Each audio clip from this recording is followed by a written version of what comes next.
Kepolisian menangkap 5 orang yang diduga terlibat dalam perburuan liar satwa dilindungi, macan tutul, di kawasan hutan konservasi Gunung Sanggabuana, Kabupaten Karawang. Kelima orang tersebut merupakan pihak yang terekam dalam video viral saat melakukan perburuan macan tutul di kawasan konservasi. Kami sesuai apa yang kami dapat informasinya, terus kami langsung lakukan penyelidikan.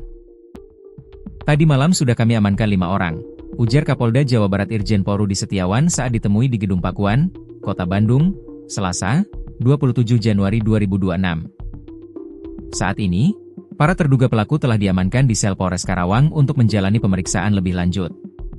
Kepolisian akan menjerat mereka dengan pasal-pasal terkait perlindungan lingkungan hidup dan satwa dilindungi. Kami proseslah. Kami kenakan undang-undang lingkungan hidup dan sebagainya, kata Rudi.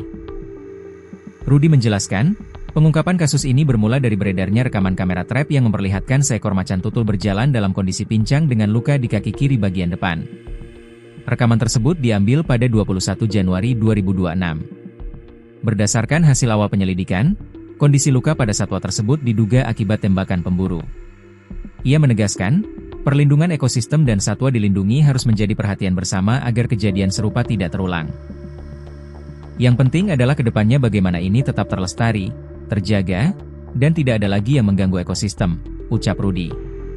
Sebelumnya diberitakan, Gubernur Jawa Barat Deddy Mulyadi mendesak aparat penegak hukum bertindak cepat dan tegas menyusul kasus penembakan macan tutul di kawasan Gunung Sanggabuana, Kabupaten Karawang. Ia menilai peristiwa tersebut menunjukkan lemahnya pengawasan dan penegakan hukum terhadap perburuan satwa dilindungi di kawasan konservasi. Mantan Bupati Purwakarta itu mengaku telah menerima video yang memperlihatkan dugaan aktivitas perburuan di Gunung Sanggabuana. Upaya pencarian macan tutul Jawa yang menjadi korban perburuan liar di hutan lindung Sanggabuana, Karawang, dihentikan oleh tim gabungan. Petugas sempat menyisir selama 6 hari di sana. Humas Balai Besar Konservasi Sumber Daya Alam atau BBKSDA Jabar, Eri Mildranaya, menyampaikan jika pencarian dilakukan sejak 26-31 Januari 2026. Pencarian itu demi memastikan kondisi macan tutul Jawa yang terluka setelah diduga ditembak para pemburu. Pencarian hari pertama, petugas sempat menemukan jejak yang diduga kuat milik macan tutul Jawa. Pencarian dilakukan pada elevasi sekitar 400 mdpl. Namun, hingga hari ketiga, keberadaan macan tutul Jawa itu belum ditemukan, katanya saat dikonfirmasi, Selasa, 3 Februari 2026. Kemudian, pada hari keempat, pencarian dilakukan sekitar hutan Sanggabuana Blok Purwakarta area Curug Tilu. Tim menemukan informasi orang yang diduga sebagai pemburu. Tapi, tetap belum ditemukan keberadaan macan tutul maupun tanda aktivitas satwa. Pencarian kelima, tim gabungan dibagi menjadi 2 kelompok yang kemudian menyusul 2 jalur berbeda sepanjang 3 km. Kemudian, sebagai langkah antisipasi dan pemantauan lanjutan, tim telah memasang unit kamera trap di titik yang diidentifikasi sebagai jalur lintasan aktif satwa. Hari ke-6, tim gabungan melakukan pencarian yang difokuskan pada ketinggian 102-50 mdpl. Namun, upaya evakuasi belum berhasil. Operasi pencarian macan tutul Jawa oleh tim gabungan akhirnya diberhentikan. Tapi, SCF akan melakukan pencarian secara internal dengan difokuskan pada penggalian informasi melalui pendekatan ke rumah-rumah warga di sekitar kawasan hutan untuk menelusuri kemungkinan satwa ditemukan, ujarnya.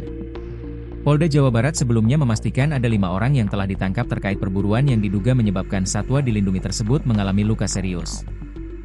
Kabid Humas Polda Jawa Barat, Kombes Hendra Rochmawan mengatakan seekor macan tutul Jawa terpantau kamera trap dalam kondisi pincang pada kaki kiri depan dan menunjukkan tanda-tanda kelaparan kronis. Rekaman dari kamera trap itu juga memberikan petunjuk bagi kepolisian untuk mengetahui keberadaan 5 orang terduga pemburu satwa dilindungi.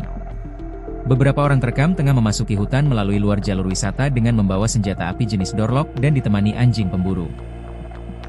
Berdasarkan hasil pemeriksaan, diketahui para terduga pemburu melancarkan aksinya di Gunung Karadak, Lesang, Haur, dan berakhir di Gunung Opat yang merupakan bagian dari kawasan hutan negara Gunung Sanggabuana.